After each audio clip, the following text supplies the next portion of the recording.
Hello everyone, you are watching a fragment of the countdown program from February 1, 2024, today is Thursday. Watch all of our videos on Patreon, and thanks to everyone who is becoming our patrons right now. I'll talk about the themes of the postscript later, but now about the most important thing. 27 EU countries finally managed to approve a €50 billion aid plan for Ukraine. German Chancellor Olaf Scholz said, "I believe the time has come to reach an agreement. I will make every effort to ensure that the agreement is approved by all 27 EU countries." Polish Prime Minister Donald Tusk got personal. "I do not understand and cannot accept this very strange and very selfish game of Viktor Orban," he said.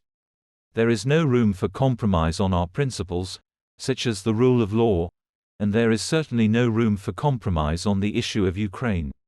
If Orban's view prevails in Europe, Ukraine will definitely lose.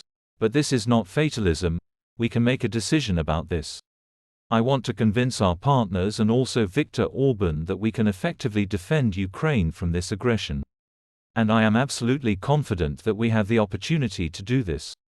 But for this we need unity, and Viktor Orban must know that he may be responsible for a negative scenario." Finnish Prime Minister Petteri Orpo completely accused Orban of blackmail. "We are ready to negotiate, but our values are not for sale. And we must understand that the situation in Ukraine is extremely difficult, and finding a solution is critically important. I consider it unacceptable that one country can block such an important decision.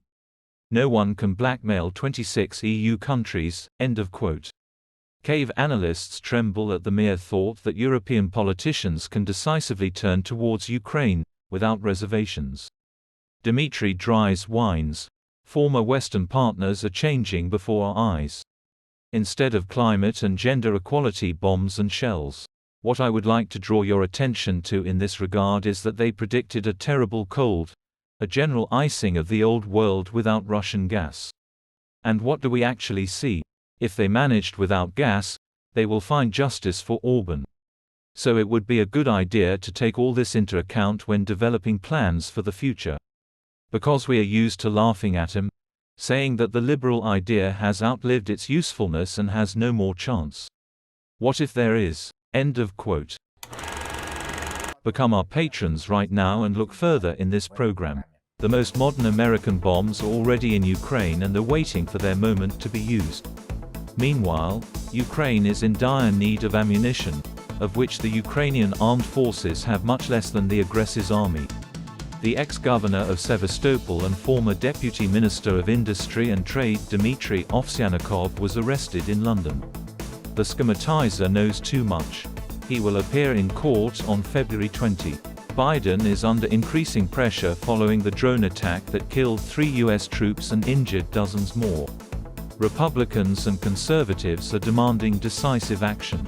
Watch in the program, Postscript. The March vote in Russia will become a marker of the collective responsibility of Russians.